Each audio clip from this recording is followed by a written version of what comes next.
오늘은 마태복음 5장 8절 말씀 가지고 마음이 청결한 자는 복이 있나니 라는 제목으로 하나의 말씀을 나누겠습니다. 자, 우리가 계속해서요 팔복을 살펴보고 있습니다. 예수님은 이 산상수훈에서 가장 먼저 팔복에 대해서 이렇게 말씀을 하시는데요. 이 복은 세상에서 말하는 복과는 분명히 다르다 말씀을 드렸죠. 사실 가장 큰 차이가 뭐냐라고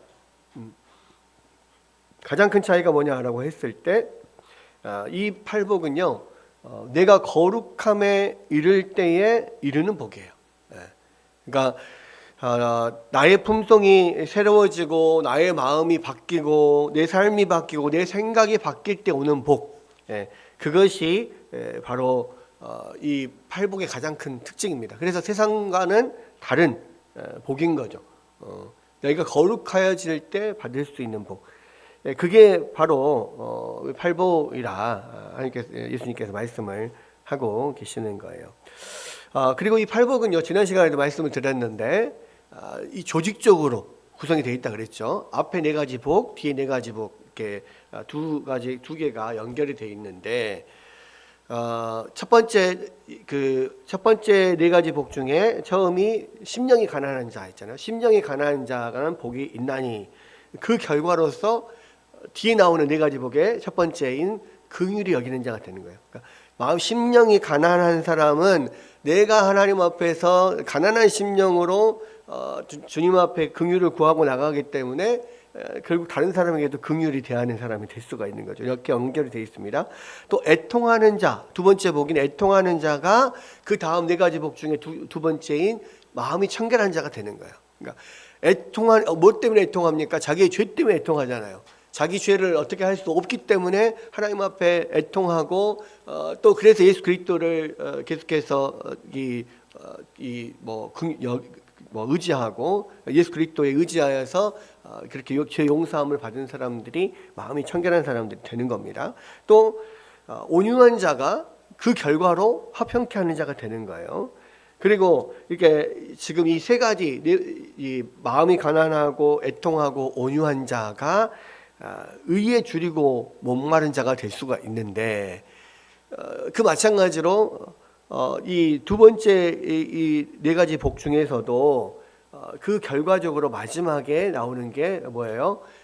이 의를 위하여 핍박을 받는 자가 되는 겁니다. 그래서 마음이 가난하고 애통하고 온유한 자가 의에 줄이고 목마른 자가 되고, 또 그 의에 줄이고 목마른 자는 곧 의를 위하여 핍박을 받는 자가 되는 거예요. 이렇게 이 네 가지, 여덟 가지 복이 순서대로도 연결이 돼 있고, 앞에 네 가지와 뒤에 네 가지가 또 연결되어 있는, 이런 식으로 조직적으로 연결이 되어 있다라는 것을 우리가 지난 시간에도 함께 살폈어요.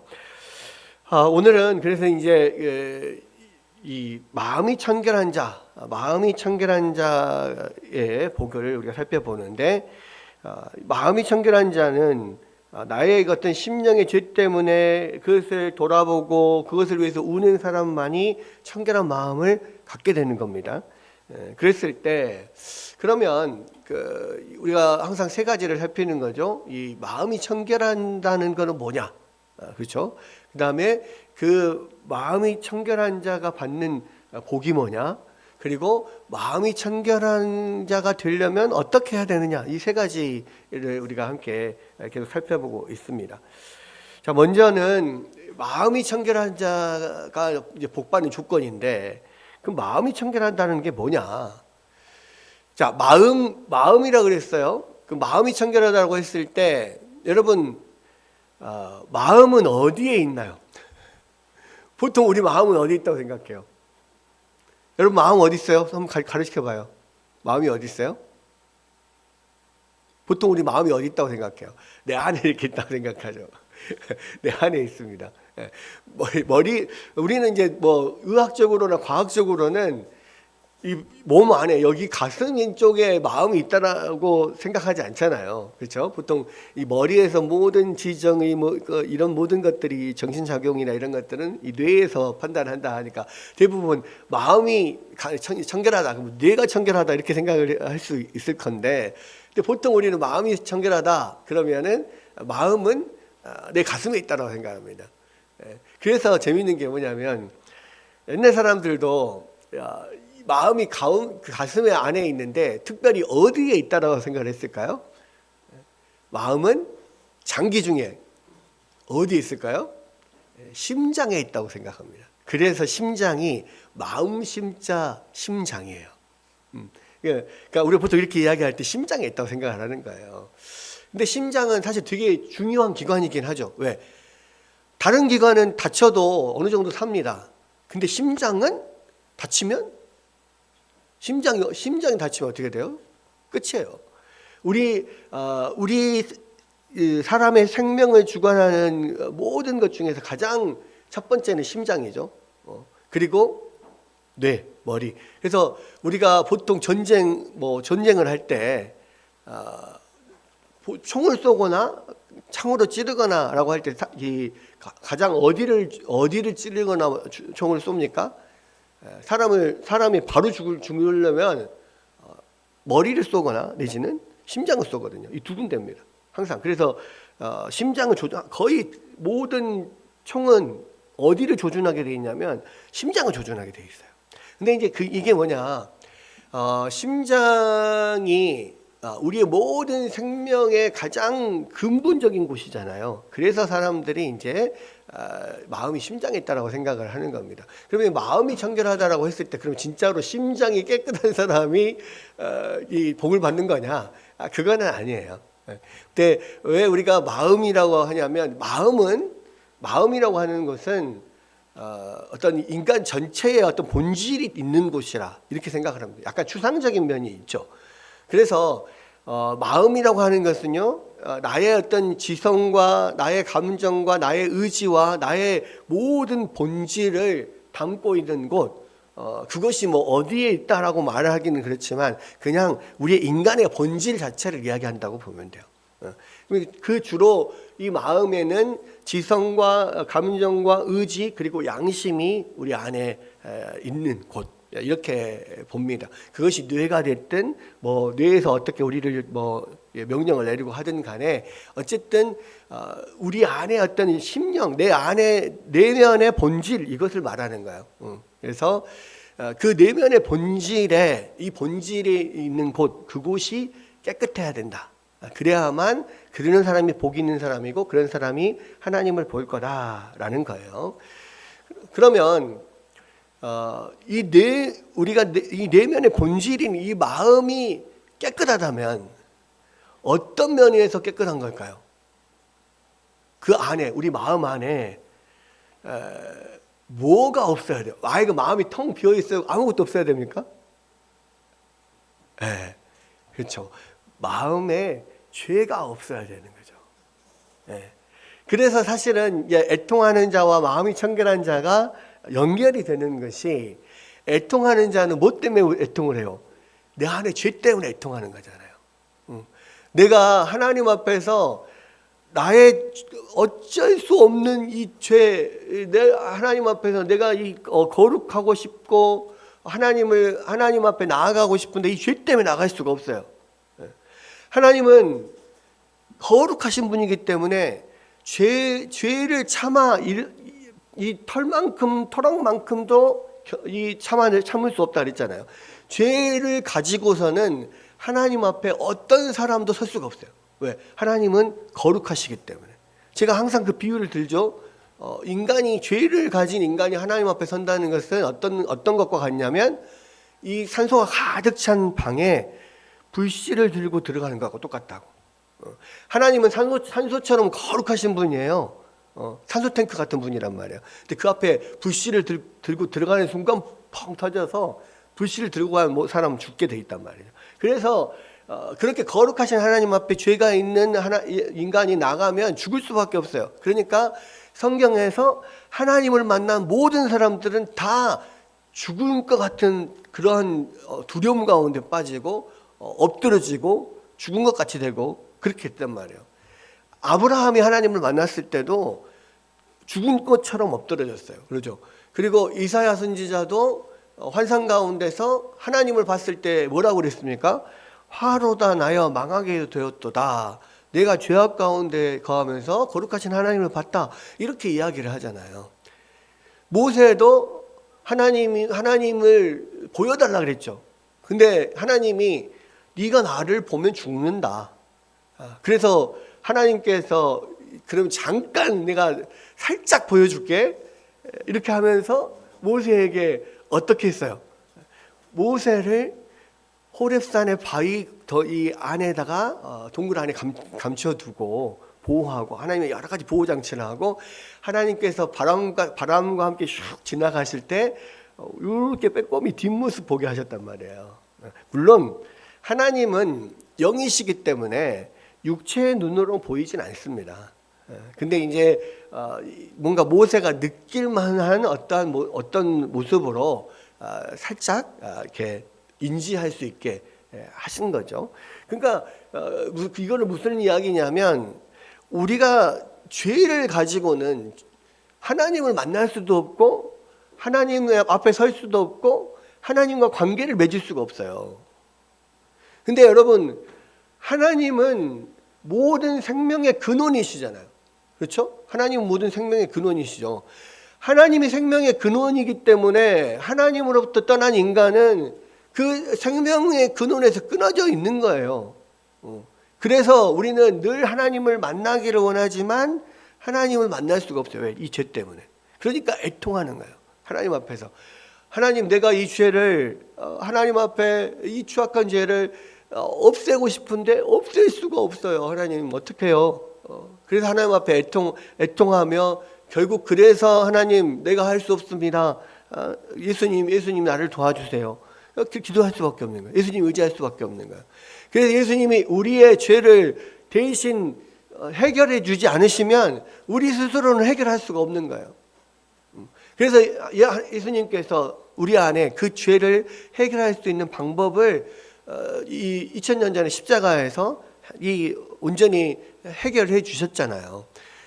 우리가 그 예수 그리스도께서 십자가를 지신 그 의로 말미암아 우리 죄가 사해지는 이것은 결국 내가 예수님을 내 삶에서 주인으로 모시고 이 주님과 함께 연합될 때 비로소 예수님께서 행하신 그 죄의 값을 치름이 우리의 것이 될 수가 있는 거거든요. 그래서 우리가 예수님을 믿고 예수님 앞에 회개하고 철저히 나의 죄를 고백하고 주님만을 붙들겠습니다. 또 그렇게 해야만 이 죄의 문제가 해결이 되는 것이고, 그랬을 때 우리가 위로를 받고, 그랬을 때 우리가 그런 마음이 청결한 상태로 들어갈 수가 있는 거예요. 그러니까 이것은 죄의 문제로 애통하는 자들이 결국은 예수 그리스도의 도움을 받아서 청결한 상태로 들어가게 된다라는 겁니다. 그런 사람이 복이 있는 거예요. 그러니까 애통하는 자와 청결한 자는 연결이 되어 있습니다. 죄 문제 때문에 연결이 되어 있는 거죠. 그런데 여러분, 우리 구원의 과정 중에서도 믿음과 회개가 있죠. 그러니까 우리가 예수 그리스도를 나의 주인으로, 나의 구원자로 영접하면 하나님께서 예수 그리스도를 보시고 우리의 죄를 용서를 해주신단 말이에요. 근데 이제 그거는 우리가 처음 예수님을 믿을 때 우리 안에 일어나는 일이죠. 근데 이제 문제는 뭐예요? 그렇게 한번 하나님 앞에 회개하고 또 예수 그리스도를 주인으로 이렇게 믿으면 회개와 믿음이 한 번으로 끝나느냐? 한 번으로 끝나나요? 처음에 예수님을 믿을 때 회개와 믿음이 필요한데요. 그러나 그것이 한 번으로 끝나질 않아요.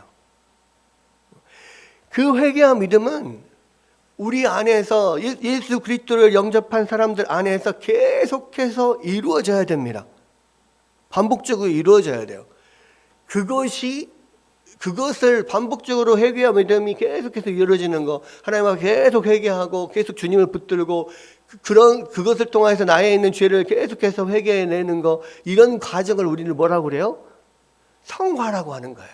거룩하여진다. 그래서 성화라고 합니다. 깨끗해진다. 깨끗해지는 과정. 그래서 여러분, 마음을 청결하게 하는 것은요, 한 번에 끝나는 게 아니에요. 계속적으로 우리 안에서, 믿는 사람 안에서 일어나야 되는 거예요. 그것이 성화의 과정이라는 거예요.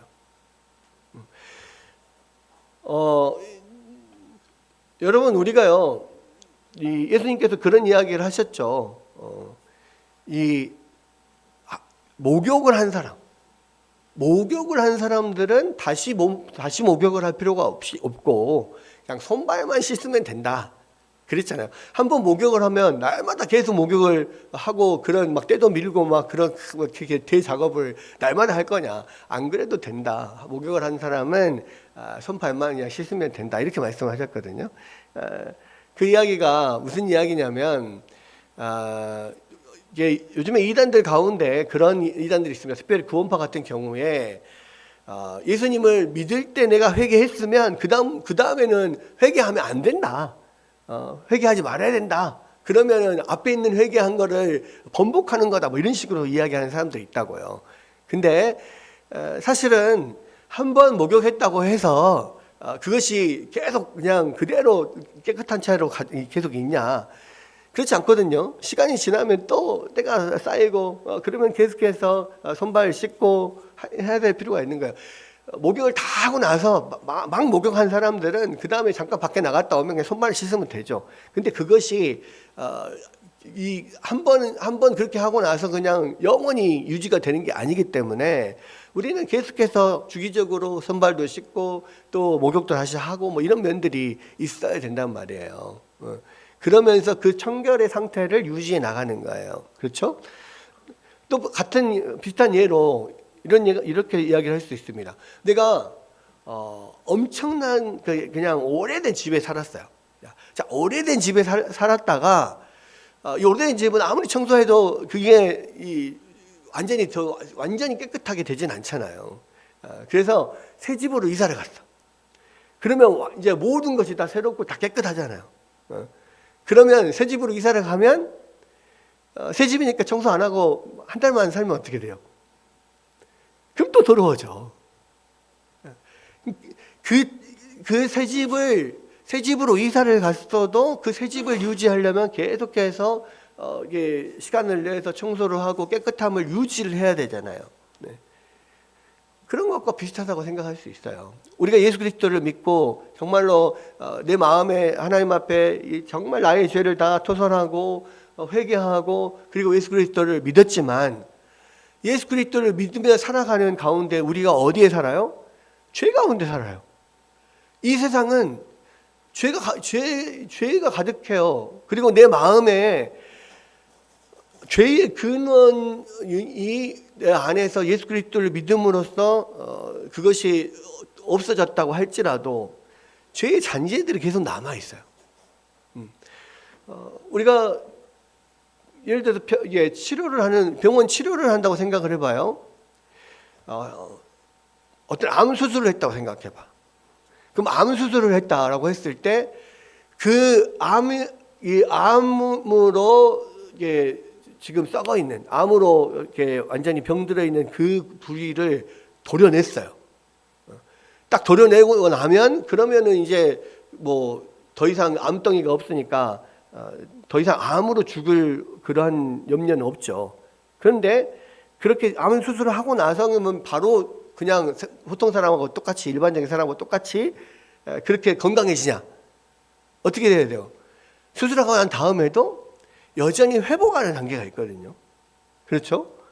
또 어떤 병을 치료할 때 약을 먹고 그 어떤 병원균 가장 근본이 되는 병균이 죽었어도 그 남아있는 어떤 증상들이 있단 말이에요. 그 증상들을 또 치료를 해나가야 되는 거거든요. 그런 거하고 비슷하게 이 죄는 암이나 어떤 이 세상에 고약한 어떤 병들보다 훨씬 더 고약한 게 죄잖아요. 그래서 죄는 우리 안에 우리를 사망에 이르게 하는 핵심적인 그런 부분들은 예수 그리스도의 피로 이게 완전히 사라졌지만 그래도 남아있는 죄의 오염들, 남아있는 죄의 영향력들이 있어요. 그런 것들을 우리가 날마다 하나님 앞에서 계속해서 그것을 죽여나가야 되고 그것을 씻어 나가고 회개하고 나가야 되는 거예요. 여러분, 우리가 예수 그리스도를 그러면 믿는 사람들은 모두가 다 성인이고 모두가 한 사람도 죄를 짓지 않고 모두가 그냥 법 없이도 살 수 있고 이런 사람들이냐? 그렇지 않잖아요. 여러분 마음만 돌아봐요. 마음만 봐도 그렇습니다. 그래서 우리가 이 애통함으로 우리 죄를 하나님 앞에 고백하고 용서를 받은 사람들도 계속해서 우리의 삶에서 또 우리 안에 일어나는 죄의 잔재들로 또 하나님 앞에서 또 계속해서 회개해야 되는 면들이 계속 있단 말이에요. 그것들을 언제까지 회개해야 되냐? 하나님 언제까지 그럼 회개해야 돼요? 하나님 앞에 설 때까지. 왜?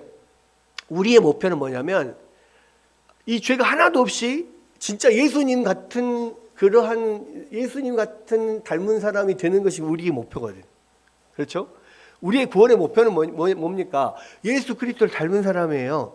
그러면 우리 안에서 계속해서 그런 죄의 잔재들을 하나님 앞에 고백하고 다시 회개하고 십자가에 못 박고 하나님 용서해 달라고 하고 그 부분을 계속해서 하나님 앞에 내어놓고 싸워야 돼요.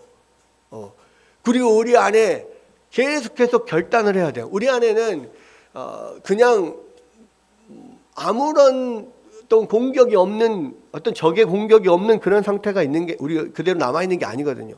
우리는 정전 상태가 아니고요. 휴전 상태 거의.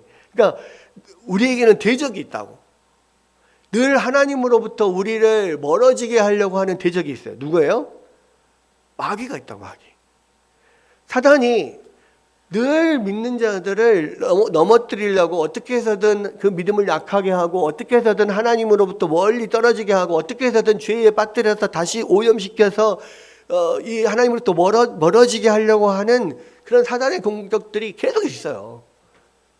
그러니까 우리는 어떻게 해야 돼요?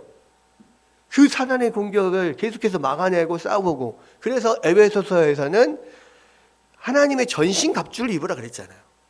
그렇죠?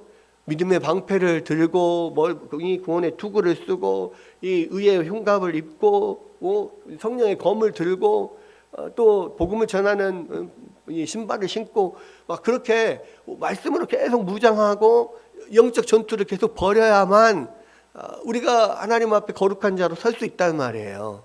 그것이 뭐예요? 마음을 청결하게 하는 과정인 거예요. 죄와 싸우는 과정. 여러분, 마음이 청결한 자는 한 번에 이루어지지 않아요. 계속적인 과정을 통하여서 마음이 청결한 상태를 계속해서 유지해 나가야 돼요.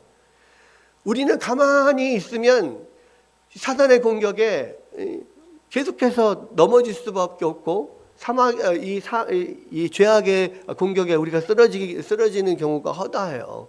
그래서 우리가 늘 깨어서 하나님 앞에 기도하고 또 다시 회개하고 늘 또 다시 결단하고 결심하고 하나님 앞에 거룩하게 살기를, 하나님이 기뻐하시는 삶을 살기를 늘 안에서 다시 새롭게 결단하고 하나님 앞에 도움을 구하고 또 나의 죄를 다시 회개하고 이것들을 계속해서 우리 안에서 반복해 나가고 싸워 나가야 되는 거예요. 여러분, 이게 우리의 마음을 청결하게 하는 과정입니다.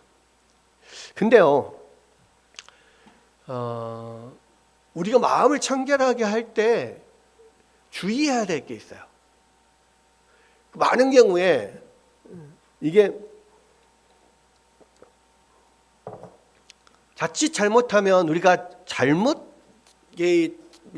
청결하게 하는 잘못된 방법으로 나아갈 수가 있어요. 우리 마음을 청결하게 하는 노력 중에서 잘못된 방법? 어쩌면 이것으로 인해서 더 우리가 하나님 앞에 더 멀어지게 하고 더 죄 가운데 들어가 있게 만드는 그런 위험한 일이 하나 있어요. 그게 뭐냐면 속마음은 변하지 않고 겉의 행동만 바꾸는 거. 이거를 뭐라고 하냐면요, 우리는 위선이라고 해요. 위선. 그렇죠? 그 대표적인 사람, 대표적인 위선의 대명사 누구예요? 예수님께서 계속 책망했던 사람들, 바리새인들. 여러분, 바리새인들은 사실 그 당시에 굉장히 모든 사람들에게 존경받던 사람이에요. 왜? 하나님 앞에 진짜 거룩하게 살려고 엄청 노력했거든요. 그래서 바리새인의 기도 생각나시죠? 저 세리와 같지 않은 것을 감사합니다. 그리고 나는 일주일에 2번씩 금식을 하고 이 박하와 근처와 회향에 11조도 드립니다. 그러니까 박하와 근처의 회향이라는 건 뭐냐면 아주 작은 거, 콩나물 대가 이렇게 하나 이렇게 내가 얻었어도 그 중에 11조를 하나님 앞에 드린다, 이런 거하고 똑같은 거예요. 내가 10원짜리 하나, 요즘은 뭐 100원짜리 하나 내가 어디서 받았어요. 얻으면 갖다 주셨어요. 100원짜리 하나를 내가 주셨어도 꼭 11조를 드립니다. 뭐 이런 거. 그러니까 철저하게 어떤 하나님의 율법을 나는 아주 작은 것도 사소한 것도 철저하게 지킵니다 라고 하는 사람들, 그런 사람들이 바리새인이에요. 그러니까 그때 당시에 사람들이 사실은 바리새인들이 존경할 수밖에 없었던 게 뭐였냐면, 우리가 할 수 없는 정말로 하나님 앞에 철저하게 경건하게 하나님의 율법을 지키려고 노력하는 사람이었기 때문에 존경을 받았어요. 왜? 내가 할 수 없는 일을 하니까. 그렇죠. 근데 이제 예수님께서는 그렇게 다른 사람들의 존경을 받는 바리새인들을 이 독사의 자식들 하면서 막 책망을 하셨다고. 근데 왜 그랬을까요? 바리새인들이 사실은 하나님 앞에 진짜 나의 죄악된 것을 회개하고 하나님 앞에서 거룩하게 살려면 내 안에 마음 속에 있는 거, 이 마음 속에 있는 근본부터 하나님 앞에 철저하게 회개하고 마음이 바뀌는 결과 행동이 그렇게 나와야 되는 건데, 사실은 내 마음에 그런 악한 것들을 하나님 앞에서 완전히 회개하고 그것을 내 마음을 청결하게 하는 것이 쉽지 않아요. 그러니까 바리새인들은 어떻게 했냐면, 내 마음은 완전히 변하지 않았지만 행동만 바꾼 거죠. 그러니까 하나님 앞에서 정말 전심으로 기뻐함으로 즐거워함으로 하나님을 섬기고 하나님 앞에 정말로 거룩하게 살기를 마음을 다하여서 그렇게 살고 막 이런 게 아니라 겉으로만, 겉의 행동만 고치고 속 마음은 그대로, 죄악된 마음 그대로 그냥 놔뒀단 말이에요. 왜? 이것은 하기 힘드니까. 그러니까 예수님께서 바리새인들을 막 책망하면서 독사의 자식들이라고 그러고, 또 뭐라고 그랬습니까? 회칠한 무덤이라고 그랬어요. 회칠한 무덤. 회칠한 무덤은 뭐예요? 안에는 다 죽은 시체, 막 썩어서 문드러진 막 그런 시체가 있는데 그 위에 그냥 딱 땅으로 덮고 회를 칠해가지고 아무것도 없는 깨끗한 것처럼 그렇게 꾸몄단 말이에요. 회를 칠했다는 건 그 시멘트 바른 거예요. 그러니까 그냥 사실은 안에가 무덤인데 여기 위에를 그냥 달 다져가지고 시멘트 깔고 도로로 포장해버린 거예요. 그럼 안에가 그렇게 썩어 있는 것을 아무도 모르죠. 겉에 그만 보니까. 깨끗한 땅인 줄 알지. 근데 마치 바리새인들은 그런 사람들이라고 예수님께서 막 책망을 한 거예요. 여러분, 그래서 사실은 우리가 어떤 하나님 앞에서 정결함을 유지한다, 거룩함을 유지한다. 마음이 청결하다는 것은 하나님 앞에서 거룩함을 유지한다는 거거든요. 정결함을 유지한다는 거예요. 그런데 우리가 이것을 할 때 우리 안에 속의 마음은 하나님 앞에 그냥 그대로 놔두고 겉모습만 바꿀 수 있다는 거예요. 이것을 예수님께서 경계하셨어요. 이것을 위선이라고 했어요. 근데 여러분, 이런 것들은요, 이 시대에 이 시대에 사는 크리스찬들도 똑같은 그런 모습이 있을 수 있어요. 왜? 우리 교회 안에 다니면 나름대로 몇 가지 겉모습만 바꾸면 얼마든지 신실해 보일 수 있거든. 열심히 여러분, 우리가 이 교회 신앙생활 하면서요, 많은 예배들이 있습니다. 주일 오전 예배, 오후 예배, 수요 저녁 예배, 뭐 우리는 안 하지만 뭐 금요 기도회를 하는 데도 있고 또 새벽 예배 다 있어요. 여러분 마음으로는 하나님 앞에 정말 신실하고 정말 하나님을 사랑하고 진짜로 하나님 앞에 회개하고 정말 주님만을 붙들고 내 인생을 딱 그렇게 하나님 앞에 던지는 그러한 마음이 있어서 기쁨으로 그렇게 예배를 잘 참석하는 사람들은 진짜로 거룩함을 추구하는 사람들이고 칭찬받을 사람들이에요. 그런데 문제는 그런 마음이 아니고요. 그냥 다른 목적과 이유로 아니면 다른 사람들에게 내가 그냥 경건해 보이고 싶어서 그냥 그렇게 예배를 잘 참석할 수 있어요. 심지어 예배를 참석할 뿐만 아니라 설교 노트도 엄청 잘 써 막 열심히. 근데 사실은 속마음이 변화돼서가 아니라 겉으로만 그렇게 해서 그렇게 경건하게 보이고 싶어서 그럴 수도 있고 아니면 다른 목적을 가지고 뭐 예를 들어서 아내가 우리 교회에서 무슨 중직자가 되고 싶어. 그래서 장로가 되고 싶고 안수집사가 되고 싶어. 그래서 그냥 그렇게 경건한 모습을 계속 보이는 거야. 이렇게 할 수도 있단 말이에요. 근데 그런 사람들은 뭐예요? 정말 내 마음에 있는 것을 거룩하게 하지 못하고 청결하지 못하고 겉으로만 하는 사람들은 바리새인하고 똑같은 거라고요. 여러분 제가 대학교 다닐 때 대학교 상당히 저보다 그 학번이 높은 선배가 있었어요. 그 선배가요, 원래는 불교 신자야. 원래는 불교 신자고 집안 대대로 불교 신자였어.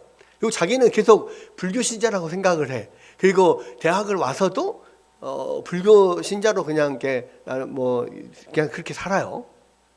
근데 이분이 중고등학교 다닐 때 경제적으로 되게 어려웠어. 그래가지고 자기를 이제 경제적으로 도움을 준다고 해서 교회를 나갔어. 그래서 중고등학교 시절에요. 그 선배가 교회에서 엄청 열심히 한 거예요. 예배도 막 열심히 드리고 막 심지어는 나와서 막 찬양 인도도 하고 막 그랬어. 그래가지고 교회에서 경제적 지원을 받아가지고 공부를 하고 서울대학교를 들어왔어. 근데 서울대 합격하고 나서 그 다음부터 교회를 나갈게요? 안 나갈게요? 안 나갔어. 그리고 불교 신자로 살아. 근데 그 이야기를 하는 거예요. 나는 태어나면서부터 지금까지 한 번도 불교 신자가 아니었던 적이 없대. 근데 다만 이 중고등학교 때 경제적으로 나를 도움을 주는 교회에 감사하니까 그때 내가 할 수 있는 모든 봉사를 그냥 했을 뿐 사실은 내 마음에는 예수님을 믿는 마음이 전혀 없었다는 거예요. 그럴 수도 있다는 거예요. 근데 그 사람은 믿음이 없는데 이제 그렇게 했잖아요. 그렇죠? 근데 여러분 우리는 믿음이 있다라고 생각을 하지만 실제로 내가 하는 행동이 내 마음 안에서 우러나오는 것이 아니라 내가 진짜 하나님을 사랑하는 마음으로 하는 게 아니라 그냥 어쩔 수 없이 하는 경우가 많아요.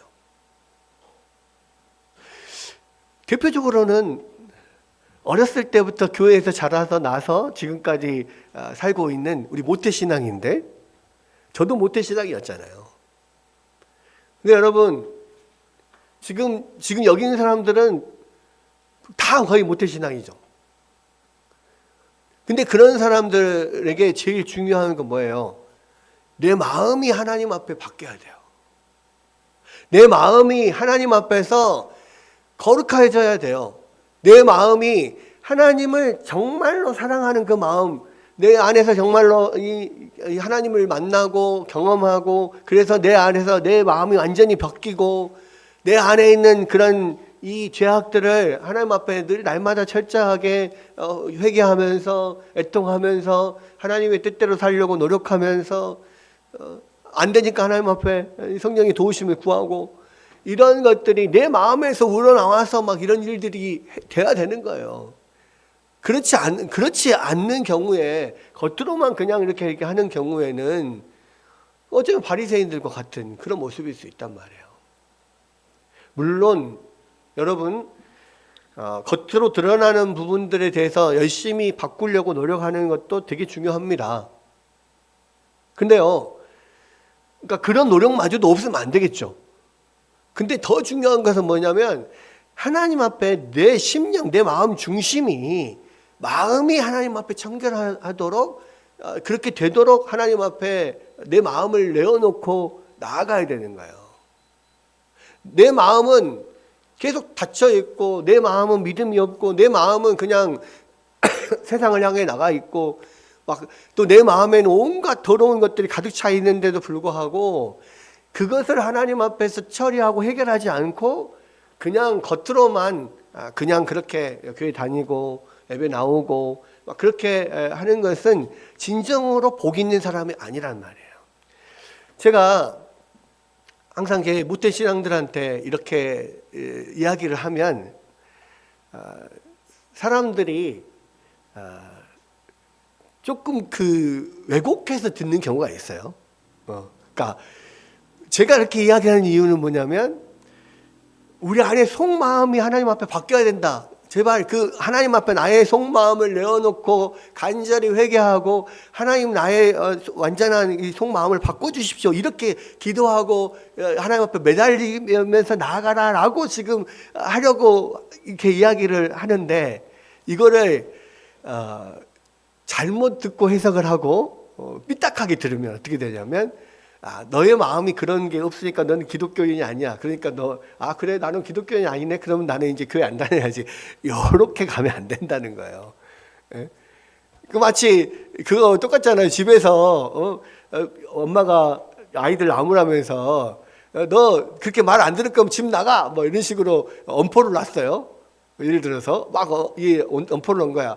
왜 뭘 바라고 그래요? 엄마 잘못했어요.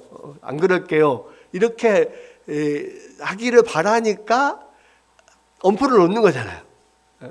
근데 그것을 그런 의도를 생각하지 않고 오케이 좋아요 나 집 나갈게요 이렇게 하면 어떻게 돼요? 더 마음 속상하게 되는 거죠.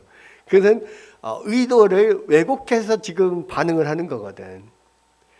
여러분 제가 계속 이 말씀하는 것도 예수님께서 산상수훈에서 이 말씀을 하시는 이유는 뭐냐면 우리가 하나님 앞에 설 때 우리의 속 사람이 변해야 된다는 거예요. 그거를 강조하고 있는 거죠. 그래서 만약에 여러분이 물론 겉으로 뭔가 하나님 앞에 거룩하게 하려고 노력하는 것 참 중요한데 그 겉으로 노력하는 것보다 더 중요한 것은 내 안에 속마음이 변한 거, 속 사람이 하나님 앞에서 변하는 것이 더 중요하단 말이에요. 그래서 여러분 하나님 앞에서 여러분의 속마음이 변화되도록 여러분이 기도하고 다시 한번 하나님 앞에 도움을 요청하고 성령님의 도움을 요청하고 그렇게 여러분 마음을 하나님 앞에 내어놓고 나가야 된다고요.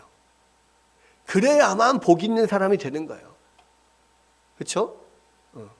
여러분 속이 늘 우리가 예배 드릴 때 이 생각을 해야 돼요.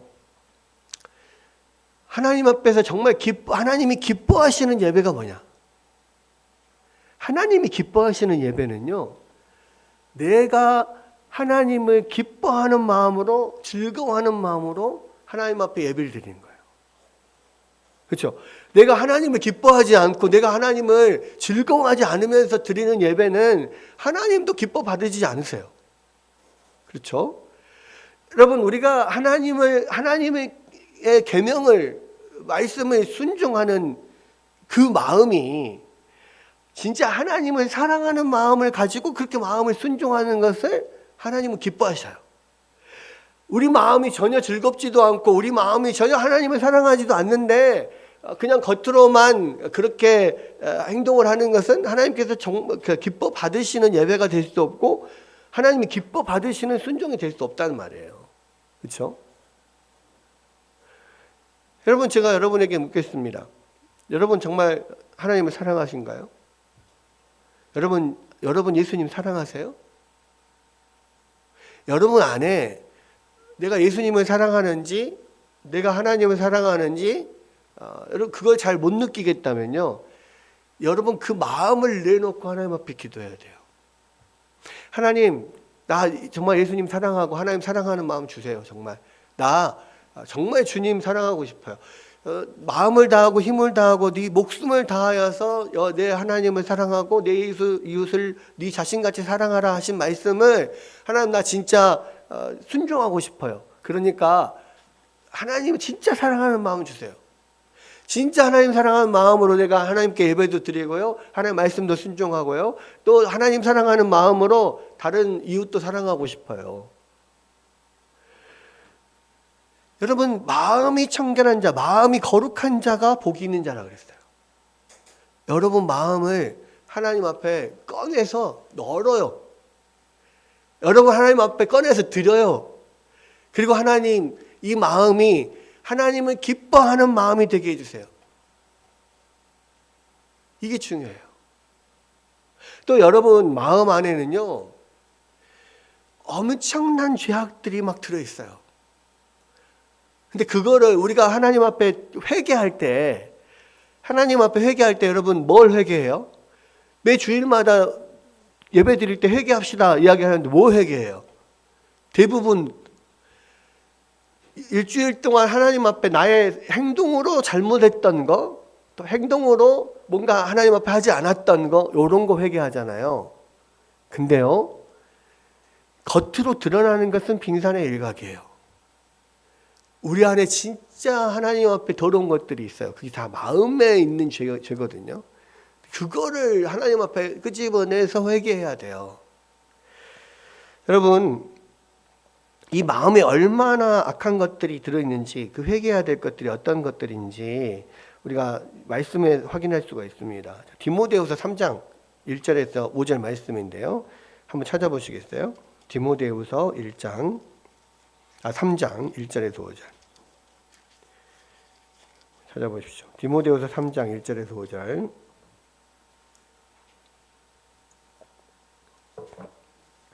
자, 한번 다 같이 한번 읽어봅시다. 제가 가진 성경으로 신약성경 345페이지예요. 한번 읽어봅시다. 시작. 너는 이것을 알라. 말세에 고통하는 때가 이르러 사람들이 자기를 사랑하며 돈을 사랑하며 자랑하며 교만하며 비방하며 부모를 거역하며 감사하지 아니하며 거룩하지 아니하며 무정하며 원통함을 품지 아니하며 모함하며 절제하지 못하며 사나우며 선한 것을 좋아하지 아니하며 배반하며 조급하며 자만하며 쾌락을 사랑하기를 하나님 사랑하는 것보다 더하며 경건의 모양은 있으나 경건의 능력은 부인하는 자니 이 같은 자들에게서 내가 돌아서라. 예, 말세에 고통하는 때가 이르러서 이런 사람들이 많이 나올 거다. 그리고 이런 사람들로부터 네가 돌아서라. 이 말은요, 이러한 것, 말세에 우리 마음 안에 이런 것들이 많이 있다는 말이에요. 이것을 청결하게 하라. 똑같은 말이에요. 그렇죠? 여러분,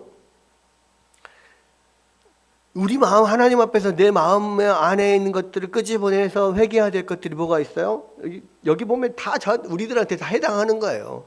자기를 사랑하고 돈을 사랑하고 자랑하고 교만하고 비방하고 남들 막 흉보고 부모를 거역하고 자녀들 부모를 거역하고 감사하지 않고 거룩하지 않고 무정하고 원통함을 풀지 않고 원한을 가지면 절대 풀지 않아.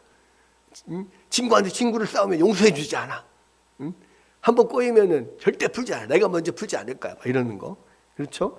배반하고 막 사납고 자만하고 쾌락을 사랑하기를 하나님 사랑하기보다 더하고.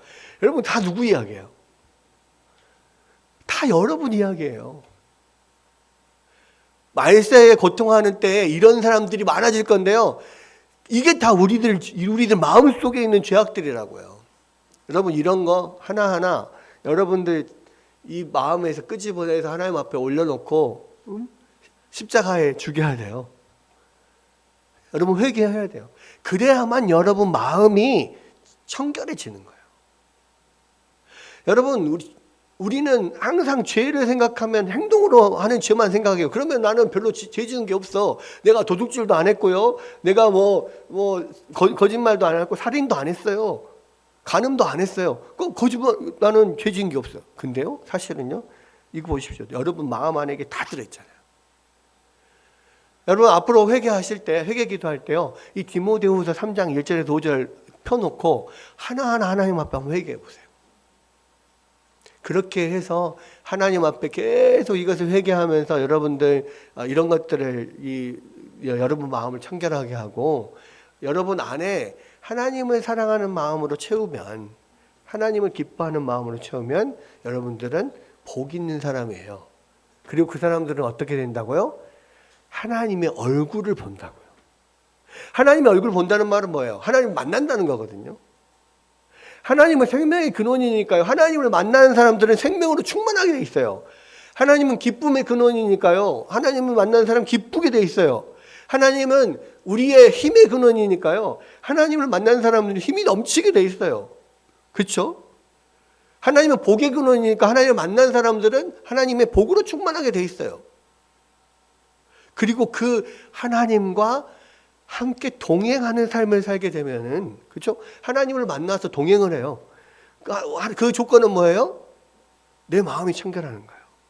하나님 앞에 계속 회개하면서 내 마음을 청결하게 하면요, 하나님이 우리를 만나주시고 우리와 동행해요.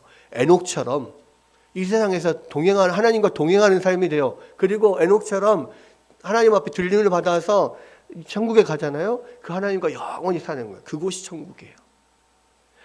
여러분, 천국은 어떤 곳이냐면요, 하나님과 함께 사는 곳이 천국이에요. 그러면 이 땅이 천국이 되려면 어떻게 돼요? 하나님과 함께 살아야 천국이 되는 거죠. 하나님이 나와 함께 살려면 어떻게 돼야 돼요?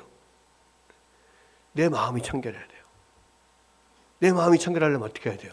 내 마음에 있는 이런 모든 죄악들을 항상 하나님 앞에 내어놓고 기도하고 회개하고, 성령님 나를 도와주세요. 성령님 예수 그리스도의 피로 나를 씻어주세요. 그리고 이런 마음을 내 안에서 제거하려고 노력하고 애쓰고, 그런 자가 하나님과 동행하고, 그런 사람은 우리 세상을 어떤 곳에 살든지 그곳이 천국이 되는 거예요. 내가 천국에 가지 않더라도 난 하나님과 함께 사는 사람이 되는 거예요. 그것이 얼마나 놀라운 축복입니까? 여러분, 이 말씀 여러분 기억하고요, 애통하는 자가 복이 있어요. 그리고 애통하며 내 마음을 청결케 하는 자가 복이 있어요. 예수 그리스도를 믿고 주님 앞에 나의 모든 죄를 회개하고 날마다 그렇게 주님 붙잡고 주님을 기쁘시게 하고 주님을 즐거워하고 주님을 사랑하는 자가 되기를 원하고, 그렇게 주님과 동행하는 사람, 그 사람이 천국에 있는 사람이에요. 여러분, 이 말씀 가지고 늘 여러분 주님과 동행하며 천국의 복을 누리는 여러분들 되시기를 주의 이름으로 축원합니다.